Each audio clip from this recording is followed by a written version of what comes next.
give him a round of applause. That's probably the last, I don't know, 5 or 10 of them from Philly. Last week was Josh David from a marketing technology company called Seti. Great story. And next week, Devin Perry. And Devin Perry owns and operates a space called King's Hall in New Jersey. And it's a really cool space. And it looks like a home because it is. And we have a very family vibe here, but they literally have a home that they work out. So it's a cool culture and environment. Cool. Justin is the founder and owner of Honeygrow, a forward-being food entity that developed its own technology. So you're going to talk about culture, business, your story, then we're going to do Q&A. Wednesday nights, we always do an event too. It's called Night Owls. And this week, our own Mike Cresta is going to be here with, who's this? You bring your team or? Perry Getz, skateboarder. Mike built Angry Skaters and app, and he's going to talk about that. So that's more chit-chat, informal, but people can be upstairs and downstairs too to hang out and do whatever they want. Every Wednesday? Every Wednesday, 7 to 10. And Card Connect, a payments platform, they just sponsored something that we do during Night Owls. It's new, it's called iSchool. And we were going to start doing a code school, but we called it iSchool because we wanted to accommodate like Chads of the world who are into hardware and like 3D printing and IoT. But Card Connect sees the value of developing the developer community. And so iSchool is developers teaching developers. The unemployment rate in Chester County is like 3.9%, so companies are just stealing each other's employees. So we figured let's jump in and let's kind of educate everybody. So the classes are for beginners, but sometimes they're not, they're advanced classes. So tomorrow's the demo, but next week is actually Card Connect is doing an hour or hour and a half intro to their payments platform, or a little more broad, payments in general. So that's cool, we're super excited about that. And Jesse Pearsall, update from you. Yes, Special Events Coordinator here at the Lab, September 10th. It's a Thursday at 7 p.m. If you're interested in local independent film, come out for Indie Film Night. We took a hiatus for a few months over the summer, let people have their vacations, but now we are back. So it's Chris Logan Harley, a local filmmaker, and he will be showing some of his work and talking about his specialty, which is short form storytelling. So that's Thursday, September 10th. It's free, come on out, and kind of a meet and greet from 7 to 8, and then we'll screen and discuss 8 o'clock. This is cool, he's a local guy, and I don't know if he's local anymore, but he's hyper local, like 3 blocks from here. Oh, okay. Yeah. I thought he maybe lived in the basement. We had one of those. So, is that it, Ben? Yeah. Oh, we have 3D printer boot camp Saturday.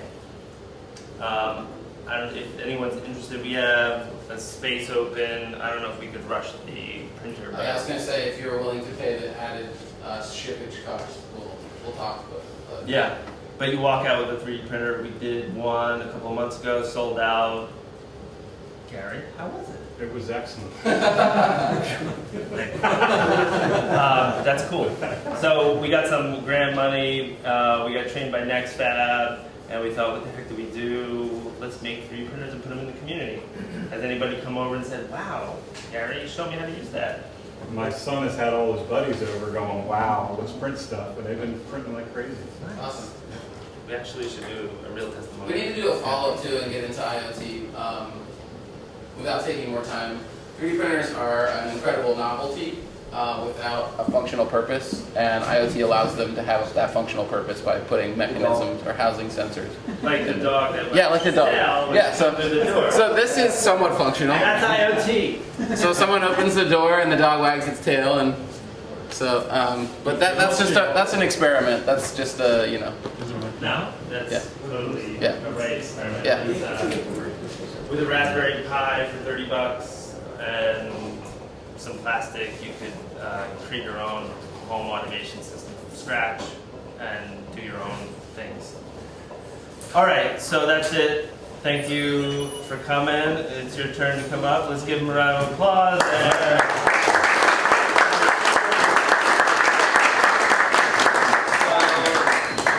About 25 minutes for story time. Yeah. And then I'll come up and do Q&A. Yeah, so thanks for having me, first of all. And this guy reached out and was very progressive with it and got me to come out, so I appreciate that.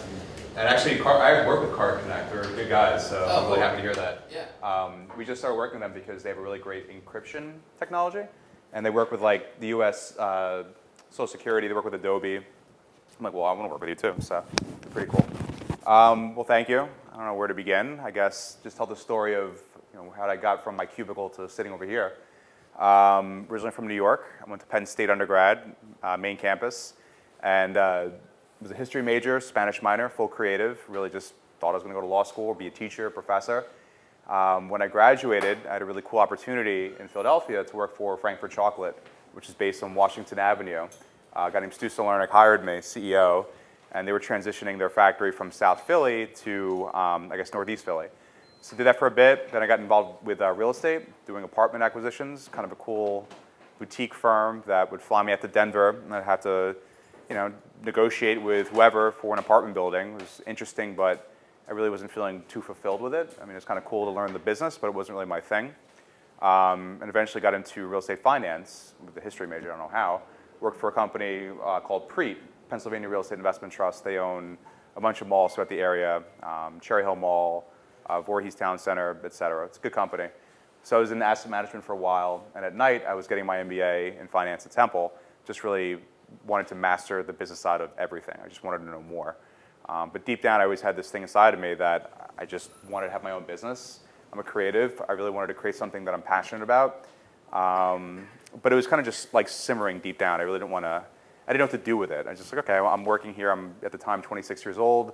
Things are good. I'm making some money. Let's see where this goes. By the time I got my MBA, it was 2009, my first daughter was born. And I was looking at him thinking to myself, if I'm ever going to do something, now's the time. I better do this like now. Because when she's 5, 6, 7, 10, taking that risk is going to be a lot harder for me. And I knew that. So I had to basically get off my ass and do something if I really wanted to move forward. So my last semester at Temple, I don't know if anyone took a Temple or took the MBA from Temple, but the last semester basically is a capstone class where you have to work with a real company and create a business plan for them and help them launch a product or whatever. So they flew us out to Israel, which was a bunch of 4 guys who just all had kids going out to Israel. It was crazy. But we worked with this really cool tech startup company that was basically developing some sort of technology for image sensors. And they're trying to enhance photography. They're trying to enter the US market, penetrate the European markets, blah, blah. And we had to create a business plan for them and figure out how are they going to do it. So we teamed up with an Israeli group of students from Ben Gurion University, really smart group of engineers. And we wrote a model, we wrote a plan. Once I was done with that, I kind of was still itching. I'm like, you know what? This is a really good template. I think maybe I know how to write a business plan now. Why don't I do something with this? But what am I going to do? And my passion has always been food, music, design, creativity, technology. Well, how the hell do you do that all in one? And I'm not like a programmer. That's not my world. How do I build a company based on stuff that I'm really passionate about?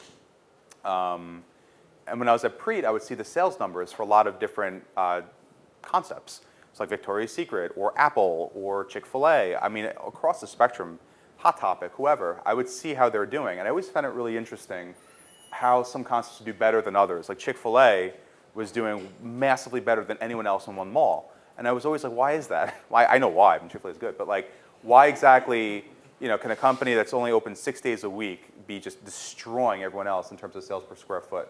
What's going on with these guys? Chick-fil-A, it's a consistent product. They have really great training programs. When you dive deep in, you start really investigating why. I mean, there's reasons behind it. And those reasons I was always really passionate about. And I'm actually a huge Starbucks fan. My favorite companies are actually Starbucks. The idea that a company back in the 80s just selling wholesale could now be a company with a market cap of, say, over 85 billion, whatever it is, with over 20,000 locations. They got all of us to buy into buying a cup of coffee that's way too big, with a name that you can't pronounce, with something that's crazy expensive, but we accept that now. And I was always really fascinated by that. I remember back in the 90s in New York, like all the Starbucks getting rolled out, getting a caramel macchiato and going on a date was like, that was cool, whatever. But I didn't know what the hell a macchiato, I don't even know what a macchiato is to this day, but like, this is good. So, that was really, I always love Starbucks. I love product. I love the idea that how can you make a product consistent? How can you get your employees really to buy in? I go to Starbucks, I just went to Starbucks down the street over here, and the employees were awesome. Like, I go to Starbucks all over the place. I was in one in New York that day, and the employees were not that good. Here, they were great. And how is it that a place over here that's controlled in Seattle, the people really buy into that? I mean, I'm amazed by that. I think it's awesome. I love that. One of my other favorite companies is Apple. I've had Apple computers since the 90s, early mid-90s, back when Steve Jobs was even in there. It was, the kind of interim period of Steve Jobs when he was at Next. And I just always loved what they stood for. And of course, when he came back, that idea of really having people just wowed by like this product. Like one of my favorite experiences is when 2007, I got my first iPhone and I opened the case up, and that moment when you're opening the case and you're just like, this is just the best. Like the whole experience is beautiful. And it came with that velvet cloth, and it came with like this beautiful looking thing that could slide into your pocket, and the whole thing was awesome. Like every little detail about Apple, at least the way it used to be to some extent, not to knock Apple, but they really cared about these little details that really excited people. And of course, Steve Jobs would sell you on it, make you even more enthralled with it. It was very cool. And the last is Southwest Airlines. I love Southwest. I'm a huge Southwest person. Their culture is amazing. Their people buy in. People take pay cuts to work there. And I'm just fascinated. Like, why is that? Why do people want to do that? Why is it when I go to on a Southwest flight, my experience is really always awesome, and I really enjoy it.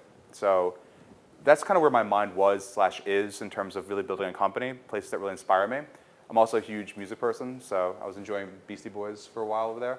But how can I still incorporate my love for music in that as well? Growing up in New York, had a band, whatever. We played shows, blah blah blah. But my mom would yell at me if I was, going to grow up and be a musician. She'd be pissed at me. So, is he a lawyer or doctor for a Jewish kid? And I was like, I don't want to be either of those. So, whatever. But so I basically had all this stuff together, and I'm like, all right, well, how do I create a concept? So, salads sell, but I didn't want to be a salad concept because I didn't think salads would really capture enough people. I thought, yeah, salads are pretty cool. You have a million salad concepts. They've been done already. How do you do something even more than that? Stir fry. There's really no one doing stir fry other than, say, Asian concepts, pay away, and blah, blah. But how can you make it so it's more of a wholesome perspective? How can you get people to really buy into eating a stir fry and it's not necessarily I'm getting Asian food? And so I figured if I could just take the same ingredients, essentially, combine them between salad and stir fry, cool. Well, then I have something here. And then for off-peak, we started something called a honey bar, which is some fruit, local honey drizzle on top, garnish it with something, and that would be the off-peak. And I'll tell you the sales breakdown in a bit. And so really that was the idea. How do you create something that could be, you can capture men, women, you can capture people from multiple demographics like Chipotle. Everyone talks about Chipotle as like the company. They're okay. I mean, what they've done is amazing, don't get me wrong. But I just hired a culinary director who was a fine dining chef in Philly, worked for Danny Meyer, whatever. And we were talking about Chipotle yesterday, and I'm like, they have like 1,800 stores, whatever the number is now. It's amazing. And he's like, as a chef, I find it almost insulting that they never really change the menu. And I understand why they don't, because it's not easy to do that. But this is what you're going to get, and that's it. And I'm amazed that people still line up around the corner to get these burritos. And Chipotle's not bad, but it's a phenomenon to me. So how do you do that? Chipotle, what they did obviously was be able to create a model that you could replicate, run with. How can I create a model as well that could really build a company, not just have one or two restaurants? So wrote a business plan basically saying the concept will be stir-fried salads, this thing called the honey bar, noodles, everything will be high quality. And I wanted to use technology in order for the ordering process. You go to Panera, you go in there, you're kind of just like, where do you begin? And I wanted something more fun, something more interactive. So I didn't actually develop the tech. It's a company that I'm working with. We're actually developing our own tech right now. We just want to be able to control the tech. We want to be able to have it more proprietary. But the company, very cool company. I saw them in Whole Foods in DC. You could order your stuff. You could swipe your card. It'll remember your last orders. those little things really I thought would be kind of cool. I thought, wow, like, people really enjoy that. And plus, we're in Wawa and Sheets territory, so everybody here knows that, so that's fun. And that was really it. So I decided to really push this and make it something. Sat there trying to figure out a name. I wanted a name that would be completely unique to what we do, and Nike, Reebok, Starbucks. I didn't want something that would be out there. I wanted something that only applied to what we do. Adidas, whatever. Really great brands have really great names, and I tried to figure out, well, what the hell am I going to call this thing? That's sounding generic, right? I mean, I don't want to do that. So Honeygrow is a play on words of honest eating and growing local. Honest eating, what you see is what you get. We make all of our sauces in-house, dressings in-house. Our noodles are made by ramen chefs. We cook the proteins in the back. I mean, really what you see is what you get, and we're making everything made to order. And the grow part, growing local, we do a lot. We buy as local as possible. I'm proud of that. For me, it's more of a taste thing than anything else. I just really enjoy going to farmers markets and just getting beautiful parsley and cilantro. It just looks great and tastes great. But we do a lot of stuff with the community. I mean, we're really huge for that. I don't know if any of you guys saw our blog, but we really try to inspire local entrepreneurs, local artists, local musicians, people that are just doing little things. We really try to just promote them, kind of like what you guys are doing in a sense, which is why I wanted to come out. But that evolved into, that was never kind of the idea, whatever, we'll get to that. So now I need to write a business plan. How the hell am I going to do this? Mommy and daddy aren't going to give me money. My friends and family don't necessarily have money to give me. Banks aren't going to lend to me. How am I going to do this? So I wrote a business plan. Wrote it all out, just said, okay, start from square one, executive summary, this is the concept. These are comparable concepts. This concept will be an amalgam of those. Here are the financials, here are the competitors, here's the environmental analysis, here's the swap, blah, blah, blah. And I wrote it out. It took me about a good 6 months to figure out. I never had anything incorporated before, so I had to talk to a lawyer, and luckily I had some friends who were attorneys, and I said, hey, do I do LLC or LP? I don't know. So we went through that process. Every little detail imaginable. Insurance, I knew nothing about insurance. Go through that. How do you run a restaurant? I don't know. I really had no idea. So I met a guy who was friends with the chef down in DC who I respected tremendously.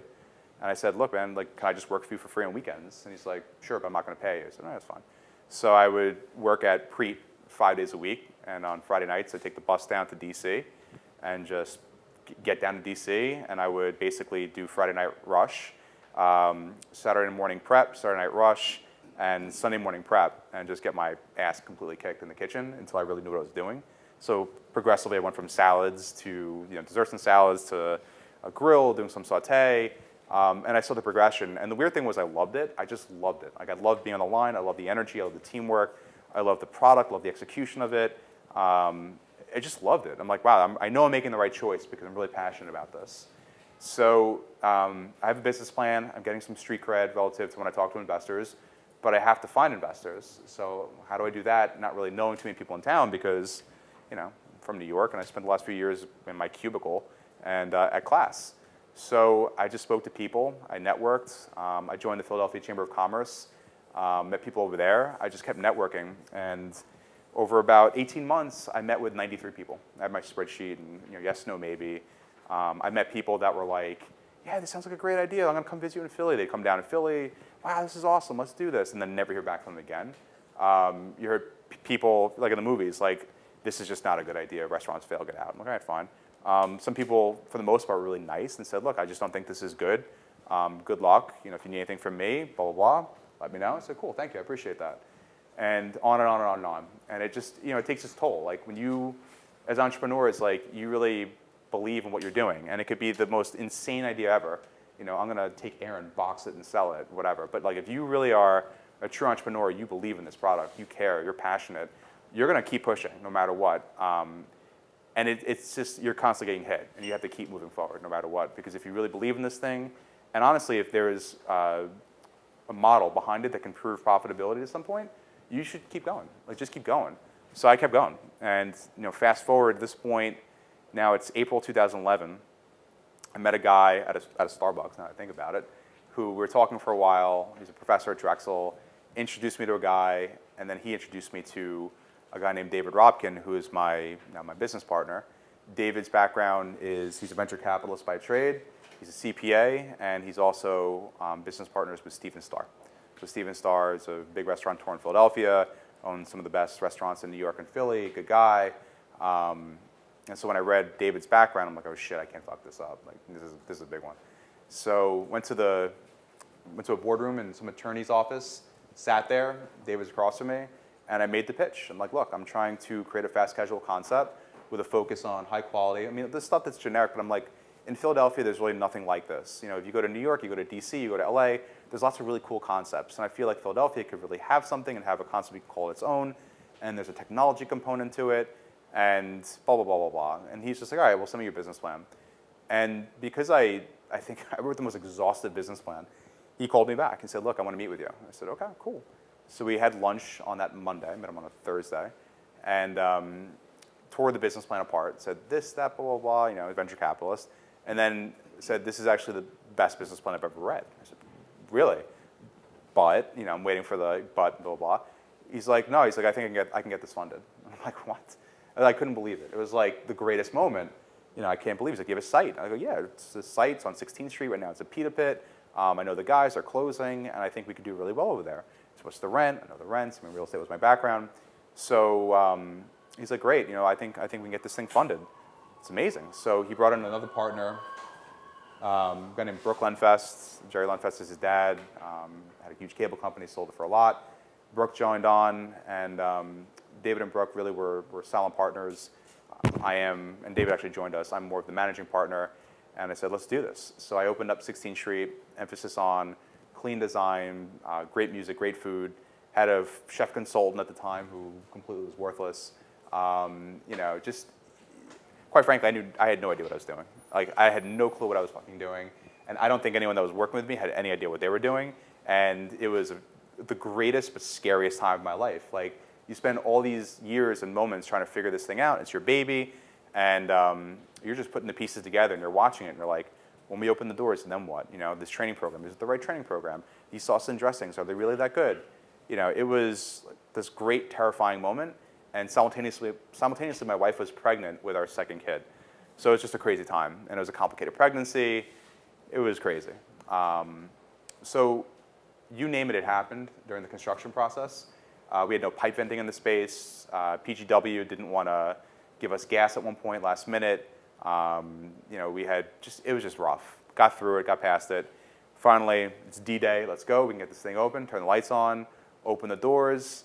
A customer actually came in, which was huge. You know, thank God, after all this, somebody actually wants to come in. And we had a line around the block, but we couldn't even service them. We ran out of ingredients by 1 o'clock. We had people quitting on the line because there's too much pressure, I can't deal with this. People just leaving during lunch rush. One person swiped their card at the kiosk and charged them $1,000. I literally was, and I was on the south line. And the air conditioning broke, and the radio went off. And literally, it's like out of a book or a movie. Like, it was, you couldn't even plan for this. And I remember thinking to myself, like, it can't get any worse than this. But it did. We had competitors write nasty Yelp reviews about us. We had, you know, a regional chain, actually, we found out, wrote nasty stuff about us on Facebook. It wasn't hard. All to do was click the person and see where they work. I mean, it was kind of, wow, it's messed up. But it was really sobering. It was like, after all this planning, all this excitement, shit, this might not work. You know, we just threw in about $1 million into this thing, and now it's not going to work. What are we going to do? Oh yeah, and we were about to sign a lease for a second location. So it was pretty crazy. And the next day, that was a Friday, I went home that night. I sat in bed, and I said to my wife, I'm just like, I hope I didn't make the biggest mistake of my life. I really hope after all this, I didn't just destroy everything for us. And my wife, God bless her, was just like, you just got to keep going, like keep going, like get back in there. I said, all right. So the next day, it was a Saturday, I decided to close. I said, we need to start from square one. We just got assaulted. We got destroyed. We need to figure out the system here. We need to figure out how to make this thing work because we're going to get killed. So we started from square one. You need to stand over here. You need to stand over there. I don't know if any of you have been to our Center City Honeygrow, but there's 2 pickup areas. Originally, we had 1 pickup area. And the pickup area, to get a salad all the way down over there, you had to kind of give it to a walk guy, and the walk guy had to pass it down. And during training, you know, guys making stir fries, oh, thank you for the salad. They bring it down, no problem. But when rush hits, and anyone that works in a restaurant knows, your head's down, you're focused. Salads were not getting down there. People were like, where's my salad? I'm like, where is it? It was like sitting on a counter somewhere. It was just a nightmare. So we refined the systems and Saturday, we closed, fixed things, prepped up. Sunday, slowly but surely, things were getting better. We had sauces evaporating on the walk. We had proteins that were costed terribly. We were paying absurd numbers. I mean, it was just like as if nobody even tried on that end.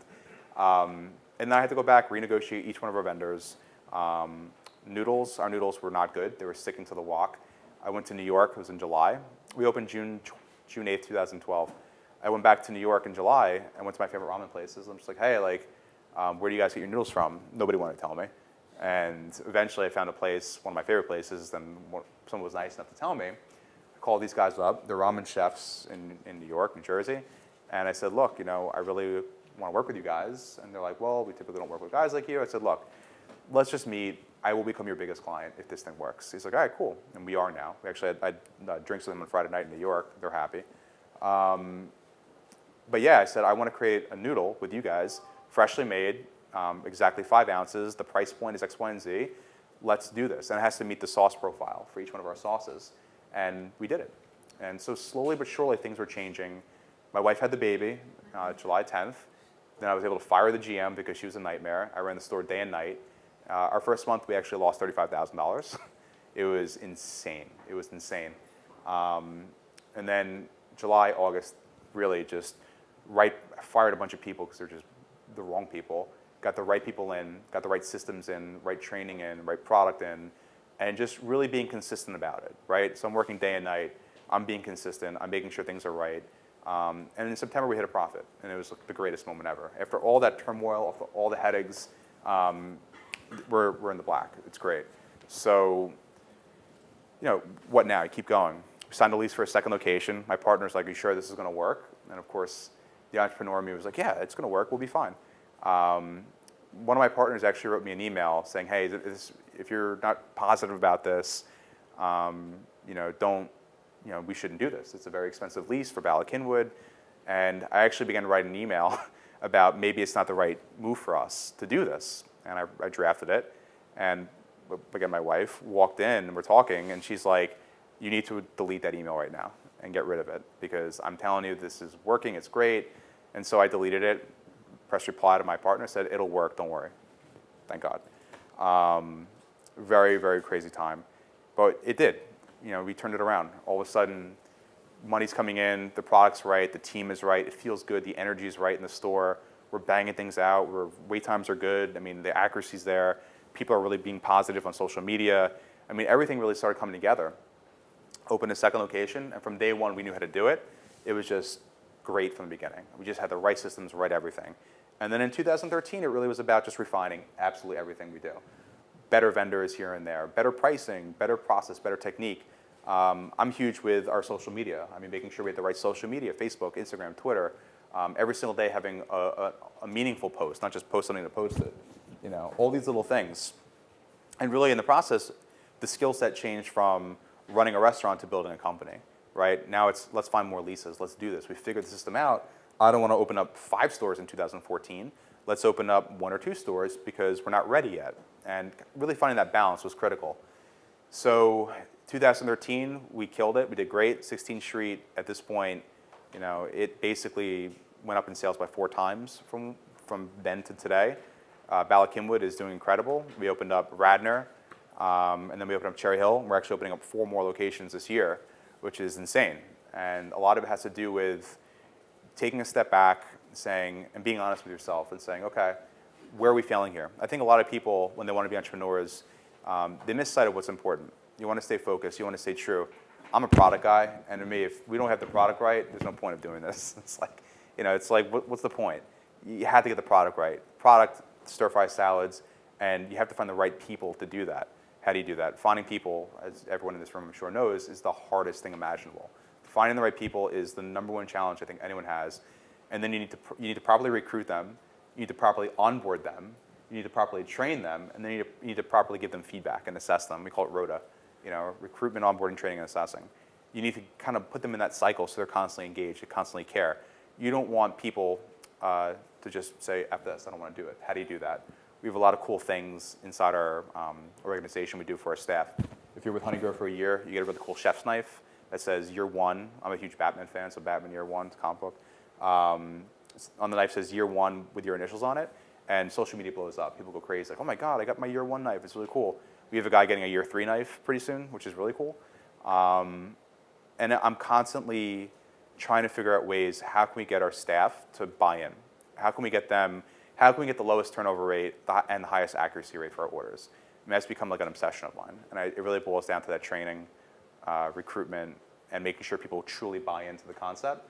And it's more than just paying people more money. I think that, yeah, you could certainly pay people more money. In the beginning, I paid everyone way too much money, and we had terrible people. It's about paying people the right amount, and then when they do something great, we call it exceeding expectations, we pay them more money. I'm happy to give that out. We have mystery shoppers come to each one of our stores twice a week, and if we get 100, everyone on that shift gets an extra $50 in their paycheck. You graduate from being a basic training person to saying a safety and training captain, you get a raise. And I love the idea of you have to work for that. You can't just be like, well, I've been here for a year, I get a raise. No, it doesn't work that way. If people really just go above and beyond, I'm the first person to say, you need to get a raise. And I'm proud of that. And then on the flip side, we now have 20 corporate employees, which is nuts. We have a controller, assistant controller, director of operations, director of development. A lot of these people rose the ranks from inside our organization. Our director of development was the GM of 16th Street after May. No, I'm sorry, that's our director of ops. The director of development is an architect by trade. She wanted to work for us. I said, okay, well, I need a GM. She's like, okay. She's like, I used to run restaurants in Chicago. I said, okay, do that for a year, and when the time comes, you'll understand our stores better. You can develop them better. You understand the kitchen layout. You can go be our director of development. And she ran one of our stores for a year, completely kicked ass, and now she's our director of development. And in terms of giving back and having our corporate staff buy in, we do a ton for them. We just raised a significant amount of capital, $25 million with Miller Investments, who was our Series B as well. They did $5 million, and that in a second why I wanted to choose Miller. But we just gave out equity incentives to all of our key employees. It's basically like, here's the vesting program. If we do 2 to 3 times rev, blah, blah, this is how much money you'll have. And they're just like, holy shit. And that's a really great experience to be, thinking I'm sitting in my bedroom writing a business plan to today talking to you guys, and you basically made people millionaires because, they have to work for it, but it's about giving back and truly having your people buy in. I've worked at companies where that didn't happen, where I would see my bosses get bonuses, but I was the one staying till 1 in the morning doing budgets, and it was a really crappy feeling, and it was very difficult for me to want to work harder. It was just like, okay, why would I want to work hard for a company that doesn't care? So it really becomes a passion of mine to figure out, how do we get people to really buy in? We're developing offices right now in Fishtown. Our offices will have a small gym. We'll have a personal trainer there coming twice a week. It's expensive, but we want people to really be into it. This is based on feedback that we got from our staff. They're like, yeah, we want that. It's like, okay, cool. There'll be a library. We'll have a test kitchen. We're going to be hosting pop-up dinners in Fishtown, really cool. Really cool. It is really cool, really soon. Basically, we're starting a charity wing where Honeygrow is helping with music education in schools. We just teamed up with Musicopia. We bought Fender guitars for kids that are in school, and we're going to track their progress with the guitar. But again, it's about giving back to the community, giving back to your people, giving back. I think if you just are building a business and not doing that, you suck, to be honest with you. You really should be focused on profitability, of course, but that comes from really having a passion on your team, your guests, and your community. It'll happen. There's no question about that. And that was really important for me for the last fundraise. I didn't want to work with anyone. We spoke to really great PE firms, and for me, the big thing was, I don't want any of you guys having a say on their operation or on the real estate selection. Can't. If you have any say in that, it's not going to work for me. And a lot of people said, well, then we can't work with you or whatever. And our existing partner said, that's fine because it's working. So we continue working with Miller Investments, a very entrepreneurial group. They own about 20 or 30% of Five Guys. That's pretty cool. So I have access to the Five Guys people, which is kind of fun. I'm not a big burger guy. What led to me creating the stir-fry and salad concept, also, I was a vegan for about a good year and change. I taste the dressings and sauces, and I can't still call myself a vegan. But I'm a huge proponent for a plant-based diet. You definitely should be doing that. You live longer. And that's it. We have 4 stores, 4 more opening. We're opening about 8 more next year. From New York to DC. We actually just signed a lease in Arlington, which we haven't announced yet. So I'm pretty excited about that. Please don't tweet that. But please don't tweet that. But we're moving, and a lot of it, how do you stay small? And it's kind of cliche, everyone says it, but how do you stay small and go big? But really, how do you authentically connect with your staff? Honestly, like I believe at Starbucks, I really believe that the people that work there buy in. How do you do that while building a company, a long-term enduring company that people can buy into, both your guests, your staff, and your community? And if you can do that, profitability will follow. And as I tell my staff all the time, stay focused. Stay focused. I'll close with, I just met with the CEO of Shake Shack. I'm sure you guys know Shake Shack or read about Shake Shack. We're actually on Shake Shack. This is very flattering. We're on Shake Shack's co-tenant wish list, which means that, and please don't tweet any of this, but we basically, if we're going to look at locations, like they have a list of different concepts that they say, yeah, we'd like to be next to them. We're one of them, which is really cool. And it's great. So I met with the CEO of Shake Shack recently.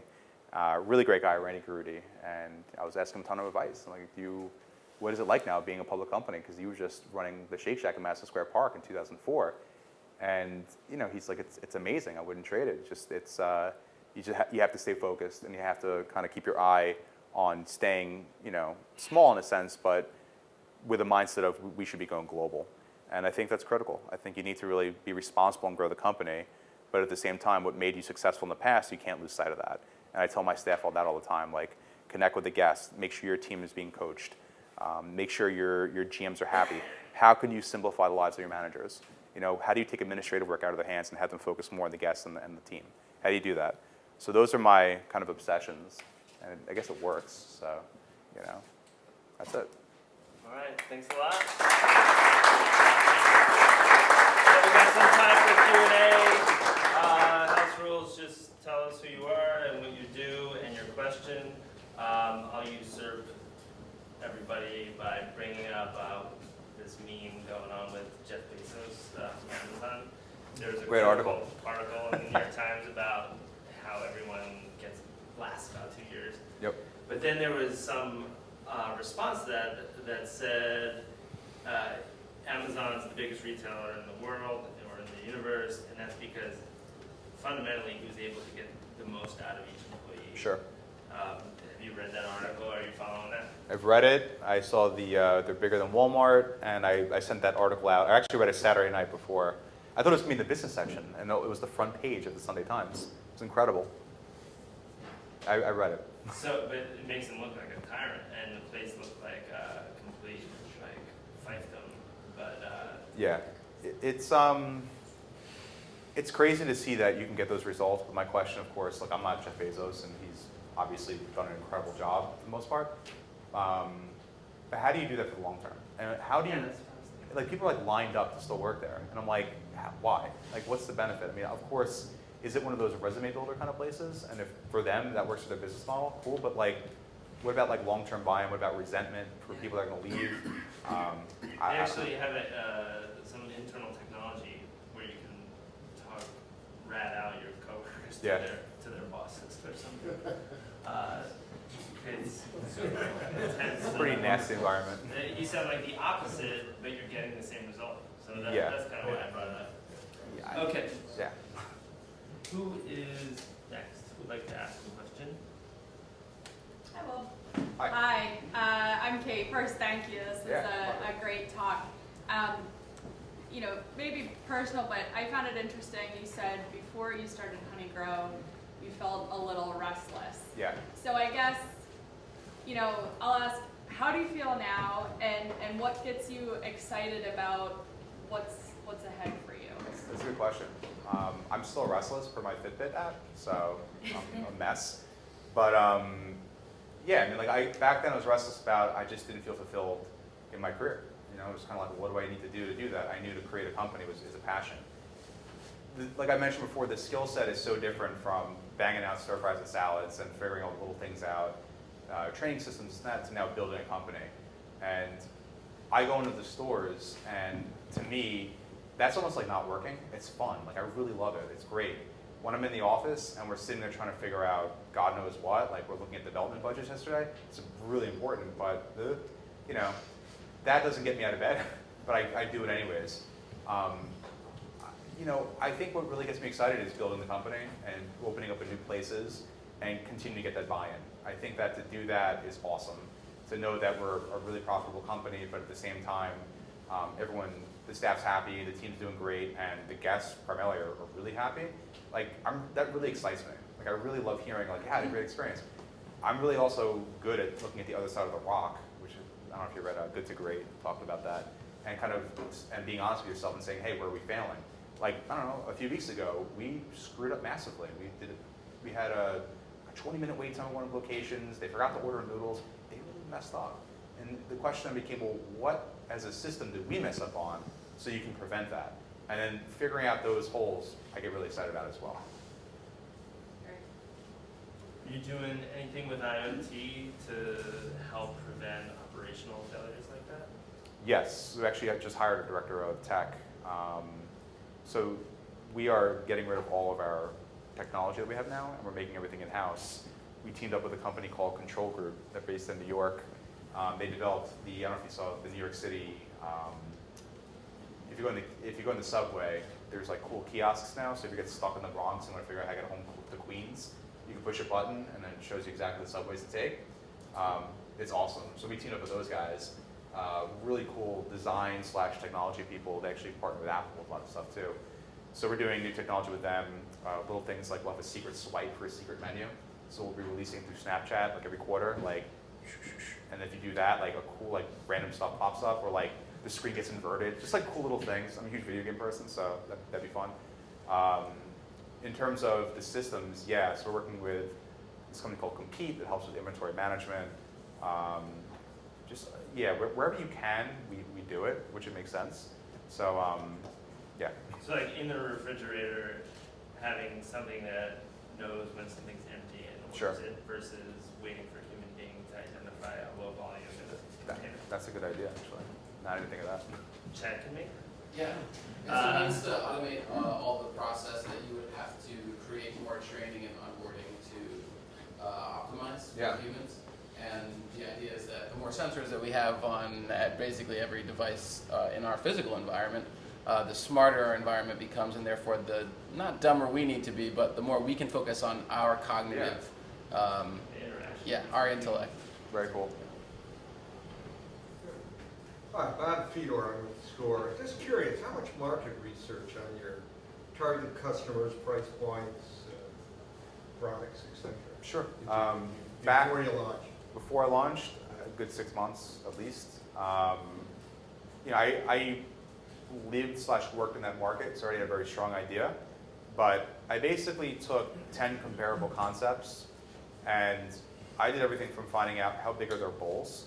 I wanted to know what their price per ounce that they were selling it for. I would then look at the price differentials of, say, New York versus Philly, to say, hey, we're going to open New York one day, it's going to be an 8% increase in price. Quite frankly, what I imagined would be our guest, I was totally wrong. I thought it'd be someone coming from the gym. I thought it'd be an office person. I thought it'd be, more affluent type going to Whole Foods. And our guest is like all across the spectrum. It doesn't matter who you are, where you're from, doesn't matter the age. Our guest is a complete mix of human beings, which is really cool. We call one of our stores a melting pot because it's a complete split of demographic, male, female, everything. And it's awesome to see that.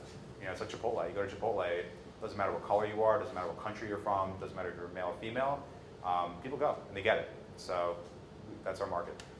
So you did all that homework, but it ended up being, you had a gut instinct and it ended up not being right? It ended up being better than I thought. I thought it'd be more like, we need to open up in college towns with a little bit more of affluence, and what I realized is we can still open up, I prefer to open up an area where there's like a Whole Foods or a Trader Joe's.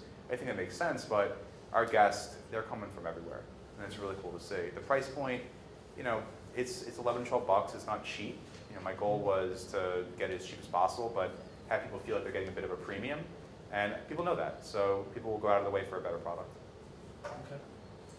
Barbara Volk, Pegasus Technologies.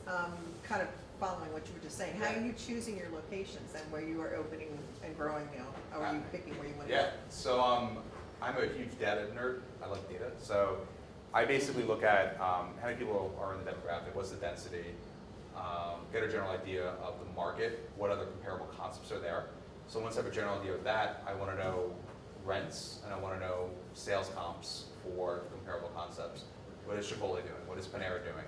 I have a very strong idea of what's good and bad. What is Starbucks doing? That's a great indication of the health of the market. Is the Starbucks doing 1 million or is it doing 2.5 million? What is it? So our customer goes to Starbucks and vice versa. So I spent a lot of time figuring that out. We're actually looking at a market right now, which I have no experience in. I'm actually heading there on Wednesday, tomorrow, and Wednesday through Friday, and really trying to figure out, does it make sense for us, who's out there, how well the guy's doing, who are the emerging concepts, who are the guys that have been there for a while, and how's the food? What is it like? What do people like here? Are they happier getting an $8 product or a $7 product, or would they pay 11, 12 bucks for it? So, pretty much it. Greg Wedby, Director of Commercial Services for the Metro Philly for Long Foster Realty. Oh, wow. Just touching on what you've already discussed about Yeah. location. If you had demographics, psychographics, or synergistic as far as other businesses, what would you give the most weight to in opening new locations? Sales and rent comps. Sales and rent comps. Okay. Well, number one, who's there in terms of concepts, but number two would be how are they doing, their health. Can I cut in line? Quick, for your dashboard, can you tell me what, as a CEO, what are the two metrics that you're always looking at? Sales. Well, let me ask you one level deeper. When you're evaluating the performance of a store, Sure. what is it still sales? I guess that's simple, it's profitability, but. I have an answer for you. It's not just profitability. So it's, at the end of the day, I want to know my EBITDA. How am I doing with EBITDA? Your four-wall profit is what I truly care about. But I can't calculate EBITDA every day. So we do weekly P&Ls, and we're obsessed with that. But I look at your food cost and your labor cost on a daily basis, combined with your sales. So what's your gross profit? That is what we look at every single day, and that's easy to calculate. So we're really religious with that. The other thing that I look at outside of the P&L, well, there's two things. One would be our mystery shop reports. I really want to make sure that we're scoring very high on that. We have above 90s on all 4 stores, which is good. And also social media. I'm really big with looking at the social media, making sure, hey, do you have any feedback on Twitter, on Instagram, even Yelp? Yelp is a double-edged sword, and in this business, a 4-letter word. But it's one of those things where you need to pay attention to it. And if there's just repeated incidents, you got to look into it. If it's more like this tasted bad and blah blah blah, it's like, all right, we'll call the store. Hey, taste the sauce. It tastes fine. We're good. If it's like the coconut curry is too salty, the coconut curry is too salty, the coconut curry, it's like, okay, let's really look at this. So I look for patterns in social media as well. Go ahead, Jed. Yeah, hi, Chad. I do a lot of technology, but this is completely different than that. I really loved when I lived in Atlanta, the noodle bowls that I was getting, the rice bowls, Sure. the really crazy tacos that were coming out that I never really saw anywhere. They weren't afraid of spice. Can you talk a little bit about your menu? I haven't heard too much about like your different flavors, how it changes over time, Yeah. the levels of spice you're putting in, are people reacting to that well? Yeah, that's a great question. Have you been there before? I'm not. There you go. Go, Jed. I know. Yeah, it's a good question. So, where to begin? Make everything in-house. Sausage dressings, they're 9 out of 10 of my recipes, 90% of them. We buy just really good product when it comes to some ball. We're buying, with spice, I'll take it back a step. With spice is a weird thing. Like sometimes, like when we first opened up, I had everything really spicy. That's what I like. And people were like, people go crazy. I actually had a ghost chili sauce available for people. And I remember this woman just sat down with her stir fry and just put in ghost chili. And I don't know if you guys watch the Food Network at all, but when you see I don't know, Guy Fieri put that on his tongue and passes out. This woman is lathering it up, and I'm just watching. This is gonna be a nightmare. And she twirls the noodles with her fork and then eats it. And I see her go, ah! And she's like, I can't eat this. This is too spicy. So we have to take things back a notch. It's really it's a balance. We had these hot chili flakes for a while, and people loved them. But at the same time, we had so many complaints on Twitter.